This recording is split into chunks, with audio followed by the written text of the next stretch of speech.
नमस्कार दोस्तों, मैं हूँ भावेश और स्वागत करता हूँ सभी का हमारे यूट्यूब चैनल गोल्ड ज्ञान में। तो दोस्तों, आज की वीडियो हम बात करने वाले कि ओल्ड गोल्ड एक्सचेंज कैसे करें। जब भी आप अपना पुराना सोना होता है उसको देख के या फिर जो भी पुराना सोना है वो टूट जाता है तो आपके मन में एक सवाल आता है कि इसको देख के और उसके बदले में नई ज्वेलरी ले ले। तो वो आप कैसे करोगे और जब भी एक्सचेंज कराते हैं उसमें हमने को किन बातों का विशेष करके ध्यान रखना है उसके बारे में बात करेंगे। तो वीडियो के एंड तक जरूर देखिए और चैनल पर नए हो चैनल को सब्सक्राइब कर लीजिए। चलिए दोस्तों, वीडियो को शुरू करते हैं।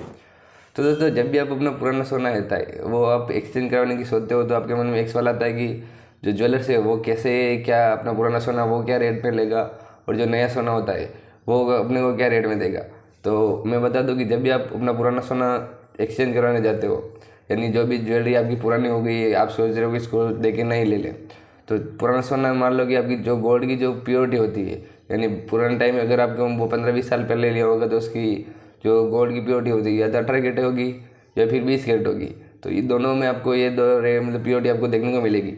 लेकिन अब आप अभी सोच रहे हो कि अपन ये जो पुराना सोना है वो देखिए अपन नया ले ले, तो उस समय अपने को दोस्तों की वो होगा कि जब भी आप सेल करने जाओगे ज्वेलर्स के पास तो मान लो कि आपकी गोल्ड की प्योरिटी क्या है, वो एक बार ज्वेलर्स चेक करेगा कि हाँ गोल्ड की प्योरिटी मान लो कि 18 कैरेट है 20 कैरेट है, वो चेक करेगा। उसके बाद में दोस्तों की जो नया गोल्ड ले रहे हो आप उसके बदले में जो भी रिंग या फिर हार्ट सेट कुछ भी एक्सचेंज कराने में कुछ भी ले रहे हो तो उसके बदले में हम नया सोना ले रहे हो तो वो क्या प्योरिटी का है। मान लो कि आपके 10 ग्राम कोई ज्वेलरी है पुरानी और वो होती है कि 18 कैरेट की यानी 75% की है, तो दोस्तों की वो ज्वेलर्स या तो उसको पैसे में कन्वर्ट करके और जो नया सोना लेगा उसमें लेस करेगा या फिर वेट टू वेट चेंज कर लेगा। या फिर आपको मान लो कि जो ज्वेलरी आप दे रहे हो जैसे कि मान लो 5 ग्राम के पास कोई ज्वेलरी है वो है 22 कैरेट की और आप सोच रहे हो कि 5 ग्राम की कोई नई वही सेम वेट में आप कोई दूसरी ज्वेलरी ले लो, जैसे कि 22 कैरेट में 5 ग्राम की कोई दूसरी ज्वेलरी आपने रिंग पसंद कर ली, तो 5 ग्राम जो आपका पुराना सोना है 22 कैरेट का और 5 ग्राम जो भी नया सोना है तो वजन से वजन लेस हो जाएगा, यानी 5 ग्राम से 5 ग्राम वो लेस हो जाएगा 22 कैरेट से 22 कैरेट। अब दोस्तों कि उसके ऊपर 5 ग्राम की जो मेकिंग चार्ज होती है, मान लो कि 10% ज्वेलर्स है वो मेकिंग चार्ज ले रहा है या फिर 15% ले रहा है या फिर 18% ले रहा है, तो जो मेकिंग चार्ज है वो आपको पे करनी पड़ेगी। उसके अलावा आपको जो भी उसके ऊपर 3% जीएसटी होती है, यानी गवर्नमेंट के उधर 3% जीएसटी लगती है गोल्ड पे। अगर आप 22 कैरेट से 22 कैरेट गोल्ड लेते हो सेम वेट में तो वजन से वजन लेस हो जाएगा और ऊपर मेकिंग चार्ज और जीएसटी देनी पड़ेगी। लेकिन आपके जो सोना है वो कम प्योरिटी का और आप अच्छी प्योरिटी का सोना ले रहे हैं जैसे कि, तो उस समय आपको ये होगा कि जैसे कि आपको 75 का सोना है 10 ग्राम का, तो 10 ग्राम इंटू जो ज्वेलर्स होता है वो करता है दोस्तों 10 ग्राम इंटू 75% करेगा, यानी 7 ग्राम तो 500 हो गया, इंटू वो करेगा जो भी प्योर की गोल्ड की रेट चल रही है, तो वो करेगा तो आपको जो भी पुराना सोना है उसके पैसे बन जाएंगे। ये सोने की रेट कैसे निकलता है, वो निकलता है दोस्तों कि गोल्ड रेट इंटू करेगा जो भी आपका वेट है वो करेगा इंटू कितने परसेंट है वो लगाएगा, जैसे 10% है 12% है,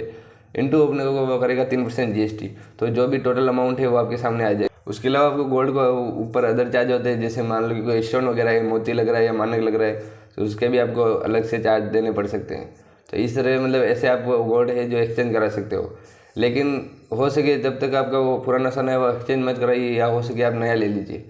पुराना ओल्ड गोल्ड जब आप तब एक्सचेंज कराइए जब आपको सोने की जैसे कि मान लो कि वो कुछ भी काम नहीं आ रहा है या फिर इमरजेंसी में वो कुछ काम हो तब आप एक्सचेंज कराइए। या फिर बहुत से लोग ऐसे होते हैं जो ज्वेलर्स के पास जाते थे लेकिन वो क्वेश्चन नहीं पूछते हैं कि जैसे कि आपके पुराना सोना है 2 तोला है फिर 3 तोला है, लेकिन जो ज्वेलर्स है जो रेट निकाल देता है कि हाँ ये आपके जैसे कि 1 लाख रुपए आएंगे किसी इस पुराने सोने के, तो वो पूछते नहीं कि आपने कैसे क्या किया। तो जितना ज़्यादा आप क्वेश्चन करोगे उतना ज़्यादा वो ज्वेलर से आपको वो बताएगा कि मैंने इसको इतना % माना है और ये आपकी गोल्ड की रेट लगा रहे हैं और आप नया सोना ले रहे हो ये इतना वेट का है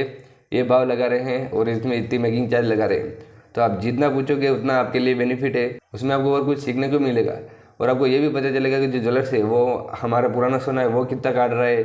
और उसका कितने पैसे दे रहा है। तो यानी जितना आप क्वेश्चन करोगे उतना आपके लिए बेनिफिट है। तो जब भी आप अपना पुराना सोना एक्सचेंज कराने जाओ तो आपको ये 4 बातों का ध्यान रखना है। नंबर 1 पे है गोल्ड की रेट, कि क्या गोल्ड की रेट लगा रहा है, अपने पुराने सोने की क्या रेट लगा रहा है और वो नया सोना जब भी अपन ले रहे हैं तो उसकी क्या रेट लगा रहा है। सेकंड चीज़ है कि प्योरिटी क्या दे रहा है, जब अपना पुराने सोने की क्या प्योरिटी है और जो नया सोना वो अपने को दे रहा है वो क्या प्योरिटी ले रहा है, कितने मेकिंग चार्ज लगा रहा है। अगर आप पुराना सोना दोगे उसमें जो भी मेकिंग चार्ज है जिसको आपने पहना यूज़ किया तो उसका मेकिंग चार्ज कट के फिर आपका अमाउंट मिलेगा। लेकिन जब आप नई ज्वेलरी लेने जाओगे तो इसमें आपको मेकिंग चार्ज है वो ऐड करके फिर अमाउंट बताएंगे। तो ये 3 चीज़ें होगी। चौथा चीज़ है कि अदर चार्ज तो नहीं लगा रहा है और जो ज्वेलर्स है वो आप गोल्ड एक्सचेंज करा रहे हो तो उसमें कितना काट रहा है। तो उसके बारे में अगर आप बोलोगे तो कमेंट में लिखोगे तो मैं उसके लिए एक डिटेल में वीडियो बना के लाऊंगा कि जब भी आप अपना पुराना सोना है या फिर एक्सचेंज करा हो या फिर पुराना सोना है जो भी आप सेल करते हो तो जो ज्वेलर्स होता है वो कितना काटता है। अगर आप कमेंट में यस लिखोगे तो मैं आपके एक वीडियो और बनाऊँगा जिसमें डिटेल में आपको बताऊँगा। तो ये 4 बातों का अपने को ध्यान रखना है जब भी आप पुराना एक्सचेंज कराओ। तो दोस्तों की पहली बात ये है कि अपना हो सके तब तक आप अपना पुराना सोना वो एक्सचेंज मत कराइए। पुरानी जो गोल्ड ज्वेलरी अपन एक्सचेंज कब कराते हैं तो दोस्तों हो सकता है कि या तो आपकी वो ज्वेलरी वो टूट जाती है तब आप उसको एक्सचेंज करवाते हो, या फिर हो सकता है कि उसको पहनते पहनते आपको 10 साल हो गए, 5 साल हो गए या फिर 12 साल हो गए। तो तब आपके मन में आता है कि चलो इसको देख के और कुछ नई डिज़ाइन की या फिर अभी रियल में जो ट्रेंड में जो डिज़ाइन चल रही है वो जाके आपको ले आए। तो उस केस में आप वैसे सोचते हो कि चलो ज्वेलरी है वो एक्सचेंज करवा के अपन नहीं ले लेते हैं। तो आपको एक्सचेंज कराओगे तो उसमें आपको मेकिंग चार्ज कट जाएगा और जो भी नहीं लेगा उसमें मेकिंग चार्ज आपको अलग से लगेगा। तो हो सकता है रेयर केस में आपको जो ओल्ड गोल्ड ज्वेलरी है उसको नहीं कराओ तो आपके लिए बेटर होगा कि आपको, और हो सकता है कि आपके पास जैसे अमाउंट पड़ा है तो आप नई ज्वेलरी ले लें। क्योंकि दोस्तों गोल्ड एक सेफ एसिड है। अगर आपको रात को भी हमारे यहाँ पर बोलते हैं कि जैसे कि सोने की ऐसी चीज़ है जहाँ पे आपको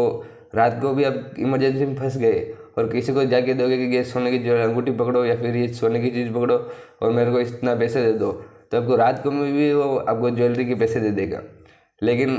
अगर आप इसी में आप प्रॉपर्टी में इन्वेस्ट कर देते हो या फिर दूसरी चीज़ों में इन्वेस्ट करते हो तो इसमें दोस्तों कि ये होता है कि प्रॉपर्टी में इन्वेस्ट कर दिया तो वो आपको हैंड टू हैंड नहीं बिकेगी। लेकिन सोना एक ऐसी चीज़ है जो आपको